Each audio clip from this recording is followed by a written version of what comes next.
Good afternoon to all my dear students. आज की इस वीडियो में हम लोग एक और प्रश्न करने जा रहे हैं। प्रश्न आपके सामने लिखा है, भाग विधि से 21 सही 2797 बटा में 3364 का धनात्मक वर्गमूल ज्ञात कीजिए। राइट, सबसे पहले हमारा जो ये नंबर दिया है 21 सही 2797 बटा में 3364। राइट, सबसे पहले हम इसे एक प्रॉपर भिन्न में चेंज करेंगे और तरीका ये होता है चेंज करने का कि जो नीचे डिनोमिनेटर में संख्या होती है उसका इसमें मल्टीप्लाई किया जाता है, यानी 3364 मल्टीप्लाई बाई 21, यानी इसका इसमें हम गुणा करेंगे और इसको जोड़ देंगे प्लस 2797 और बटे में जो हमारा नीचे संख्या होती है वही संख्या रहता है, वो चेंज नहीं होता है, 3364 ही रहेगा। अब हम जब इसको सॉल्व करेंगे तो ये सॉल्व करने के बाद ये आएगा 73,441। 73,441 बटा में 3,364। नीचे वाली संख्या चेंज नहीं होती है, ये आपने याद रखना है। जब इस तरह से मिश्रित भिन्न के रूप में कोई भी नंबर दिया हो तो सबसे पहले प्रॉपर फ्रैक्शन में चेंज करेंगे, यानी जो नीचे संख्या होगी, जो हर में होगी, जो डिनोमिनेटर में होगी उसका इसमें मल्टीप्लाई करेंगे और इसको जोड़ देंगे और नीचे वाली जो संख्या होगी वैसे लिख देंगे। तो यानी इसको सॉल्व करने के बाद इतना आएगा। अब हमें भाग विधि से इसका वर्गमूल लेकर आना है, यानी कि हमें 73,441 बटे में 3364 का वर्गमूल ज्ञात करना है। का वर्गमूल अगर ज्ञात करेंगे तो वर्गमूल का मतलब इसका अंडर रूट का मान निकाल के लेके आना है। 73,441 बटा में 3364। राइट, तो इस प्रश्न को हम क्या करेंगे, एक बार ऊपर वाली संख्या का वर्गमूल निकालेंगे और दूसरी बार में नीचे वाली संख्या का वर्गमूल निकाल कर लेकर आएंगे। तो आइए हम करते हैं। सबसे पहले एक परपेंडिकुलर लाइन ड्रॉ करेंगे, उसके बाद एक हॉरिजॉन्टल लाइन ड्रॉ करेंगे। ऊपर वाली संख्या हमारी कितनी है, 73,441। 73,441। उसके बाद हम यूनिट डिजिट की तरफ से, यूनिट प्लेस की तरफ से दो दो का जोड़ा बनाते हैं, यानी इकाई की तरफ से दो दो का जोड़ा बनाएंगे। तो एक जोड़ा ये बन जाएगा, एक जोड़ा ये बन जाएगा। अब आप कहेंगे कि सर दो दो का जोड़ा बना रहे हैं लेकिन लास्ट में तो एक अंक बच गया। तो all my dear students, you have to remember it. आपको याद रखना होगा कि लास्ट में चाहे एक अंक हो चाहे दो अंक हो, लास्ट में जो बचेगा उसका जोड़ा बन जाएगा। यानी अगर एक अंक बच रहा है तो एक ही अंक का जोड़ा बनेगा। ये चीज़ आपने याद रखना है। इकाई के स्थान से जोड़ा बनाना शुरू करेंगे, दो दो अंकों का जोड़ा बनेगा। पहला जोड़ा ये बन गया, दूसरा जोड़ा ये बन गया। लास्ट में अगर एक अंक भी बचेगा तो एक अंक का ही जोड़ा बनेगा। दो अंक रहेगा तो दो अंक का बन जाएगा, अदरवाइज एक अंक का ही जोड़ा बन जाएगा। इतना काम समाप्त करने के बाद पहले वाले जोड़ा को हल करेंगे, यानी पहले वाले जोड़ा में हमारा 7 है। कितना है, 7 है।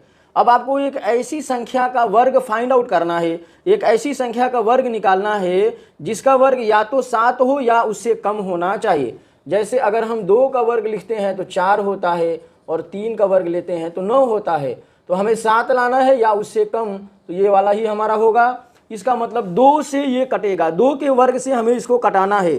तो अब इसके बाद क्या करना है, ध्यान से समझिए। 2 से कटाना है यानी 2 को 3 जगहों पे लिखना पड़ेगा। कितनी जगहों पे लिखना पड़ेगा, 3 जगह पर। एक बार 2 यहाँ लिखेंगे, एक बार 2 यहाँ लिखेंगे और एक बार 2 इसके नीचे लिखेंगे।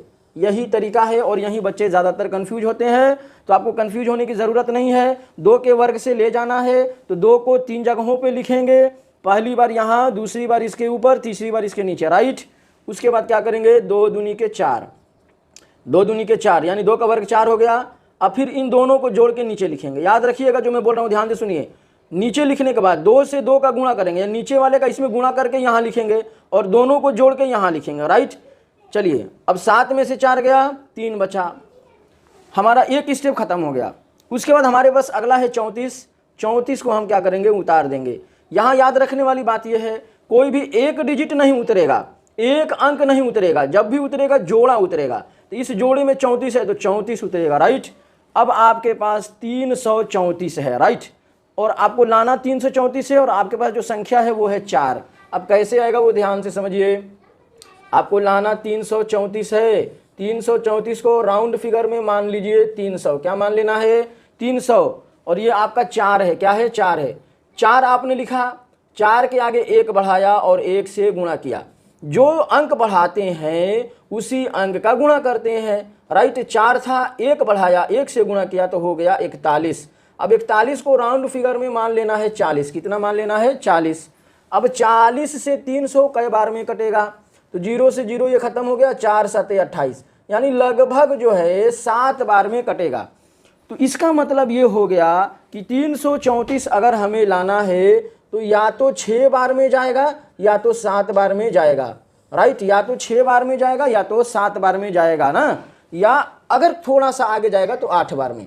ये चीज़ें मैं आपको क्यों बता रहा हूँ? ये इसलिए बता रहा हूँ कि अगर आप ऐसे करेंगे कि 4 लिखे, 1 बढ़ाए, 1 का गुणा किए, चेक किए आया कि नहीं आया, 4 लिखे, 2 बढ़ाए, 2 का गुणा किए, फिर चेक करिएगा आया कि नहीं आया, 4 लिखे, 3 बढ़ाए, 3 का गुणा किए, फिर चेक किए आया कि नहीं आया। तो इस प्रकार से जितना आगे आप जाएंगे तो it will take more time, ये आपका ज़्यादा टाइम लगेगा इस तरह से करने में। लेकिन अगर आप इस प्रकार से करेंगे, 334 लाना है, राउंड फिगर में आपने 300 मान लिया है, एक 4 था, 1 बढ़ाया और 1 से गुणा किया तो 41 हो गया, राउंड फिगर में इसे 40 मान लेना है।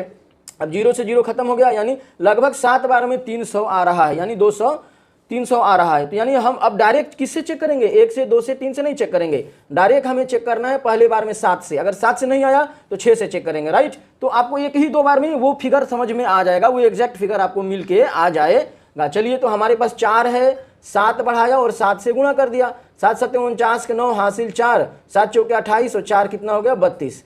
ये आपका आ गया 329। और लाना कितना था ऑलरेडी स्टूडेंट? 334। इसका मतलब ये हो गया 329 जो है बिल्कुल इसके एग्जैक्ट नियर है, एग्जैक्ट करीब है। अगर 6 बार में लेके आएंगे बहुत ज़्यादा कम हो जाएगा, 8 बार में लेके जाएंगे तो बहुत अधिक हो जाएगा। इसका मतलब 7 बार में ही ये हमें लेके जाना पड़ेगा। Are you getting my point? आपका कितना समय बच गया? 1 बार में ही आपको पता चल गया कि कितनी बार में लेके जाना है। चलिए, तो 7 बार में जाएगा तो याद रखना है 7 को 3 जगह लिखना है। कितनी जगह लिखना है? 3 जगह। एक बार यहाँ लिखिएगा, एक बार यहाँ लिखिएगा और एक बार इसके नीचे लिखिएगा, राइट। उसके बाद एक हॉरिजॉन्टल लाइन ड्रॉ कर देना है। पहली बार में इस 7 का इसमें गुणा करना है और यहाँ लिखना है। तो यहाँ गुणा किए थे तो कितना आया था? 329, 329। दूसरी बार में इस 7 को इसमें जोड़ के नीचे लिखना है, 7 7 14 हासिल 1, 4 और 1 5। अब इसको घटा दीजिए, 4 में से 9 नहीं जाएगा, इससे लेगा 14 में से 9 जाएगा 5, 2 से 2 खत्म, 3 से 3 खत्म। ये लास्ट वाला जोड़ा बचा 41, 41 उतार देंगे, 541 हो गया। आपके पास 54 है, 1 बढ़ाइएगा, 1 से गुणा करिएगा तो 541 आ जाएगा, यानी 1 बार में ही लेके जाना पड़ेगा। तो 1 को कितनी जगह लिखिएगा? 3 जगह, एक बार यहाँ, एक बार यहाँ, एक बार यहाँ, राइट। तो आ गया हमारा 541, ये खत्म हो गया। इसका मतलब ये हुआ कि ये जो 271 है यही वो इसका वर्गमूल है, यानी हम लिख सकते हैं 73,441 का वर्गमूल बराबर 271, राइट।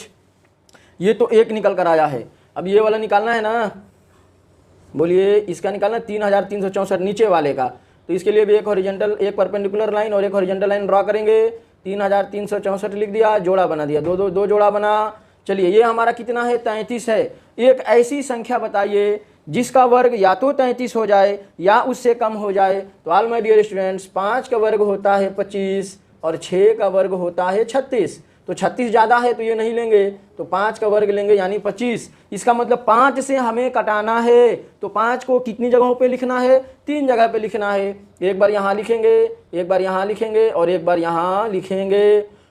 चलिए, पहली बार में ध्यान से सुनिए, पहली बार में 5 से 5 का गुणा करके यहाँ लिखेंगे तो 50 25, राइट। दूसरी बार में 5 को 5 से जोड़ के इसके नीचे लिख देंगे तो 5 और 5 10। Are you getting my point? Okay. अब घटा दीजिए, 3 में से 5 तो जाएगा नहीं, हासिल ले लेगा 13, 13 में से 5 जाएगा, कितना बचेगा? 8 बचेगा। और आगे हमारा जो पेयर है वो है 64 है, तो 64 हमने क्या किया? उतार दिया। अब आपके पास जो संख्या है, थोड़ा सा मैं मिटा दूं ताकि और ईजिली यहाँ कैलकुलेशन हम लोग कर लें। ओके, चलिए, ये मिट गया। अब ध्यान से अगर आप देखते हैं तो आपके पास जो संख्या है वो 864 है। कितना है? 864। तो राउंड फिगर में हम इसको मान लेंगे 800। क्या मान लेंगे? 800। और आपके पास जो नंबर है वो 10 है। तो चेक करना है ना कई बार में ले जाना है। तो पहली बार में 1 बढ़ाएंगे और 1 से गुणा करेंगे तो ये हो गया 101। राउंड फिगर में मान लेंगे 100। तो 100 से 8 कई बार में कट जाएगा? All my dear students, you will say sir 8 बार में डिवाइड हो गया। इट मीन्स हमें 10 है, 864 लाना है, तो ये एकदम बिल्कुल ये पॉसिबल है कि या तो 8 बार में आएगा या तो 7 बार में आएगा, ठीक है ना। इसका मतलब 10 है, 8 बढ़ाएंगे 8 से गुणा करेंगे। 8 अठाई 64 के 4 हासिल लगल 1, सॉरी हासिल लगल 6, 8 अठाई 64 के 4 हासिल लगा 6, 8 में 0 का गुणा करेंगे 0, हासिल लिया 6, राइट। और 8 कम्मा 8, 8 से 64 आए ना। सोचिए आपका कितना टाइम बच गया। अगर 1 लिखते 1 का गुणा करते, 2 लिखते 2 का गुणा करते, 3 लिखते 3 का गुणा करते, तो it will take more time, आपका बहुत ज़्यादा समय लग जाता। लेकिन अगर आप इस तरीके से चलेंगे तो आपका समय बच जाएगा। यानी 8 बार में ले जाना है तो 8 को 3 जगहों पे लिखना है, 1 जगह 2 जगह और 3 जगह। तो आगे 864 घट जाएगा, ख़त्म हो जाएगा। इसका मतलब ये हुआ 3364 का वर्गमूल कितना आया ऑल माय डियर स्टूडेंट्स? 58 आ गया। कितना गया? 58 आ गया। तो अब फाइनली हमारे पास जो वर्गमूल निकल कर आया है वो ये आया है 271 बटा में 58 निकल कर आया है। तो लास्ट में हम क्या लिख सकते हैं? लास्ट में लिख सकते हैं इसलिए 73,441 बटा में 3,364 का वर्गमूल बराबर 73,441 का कितना आया था? 271। कितना आया था? 271। तो 271 बटा में 3,364 का कितना आ गया ऑल माय डियर स्टूडेंट्स? 58 आ गया। तो बटा में 58। तो ये हमारा आंसर हो गया। चाहे तो आप यहाँ पे छोड़ सकते हैं या चाहे तो इस रूप में अगर चेंज करना चाहे तो इसको जब 58 से 271 को डिवाइड करिएगा, 271 को जब 58 से भाग करिएगा तो 4 रिमाइंडर बच जाएगा। यानी हम कह सकते हैं 271 बटा में 58 को ऐसे भी लिख सकते हैं 4 सही 39 बटे में 58, 4 सही 39 बटे में 58। जब इसको हल करिएगा ना 58 में 4 का गुणा करके ये जोड़ के तो 271 और बटे में 58 ही आएगा। ये आपका प्रश्न सॉल्व हो गया है ऑल माय डियर स्टूडेंट्स। तो यू हैव टू सॉल्व, आपको ऐसे सॉल्व करना है डिवीजन मेथड से, राइट। अब हम एक और प्रश्न करने जा रहे हैं।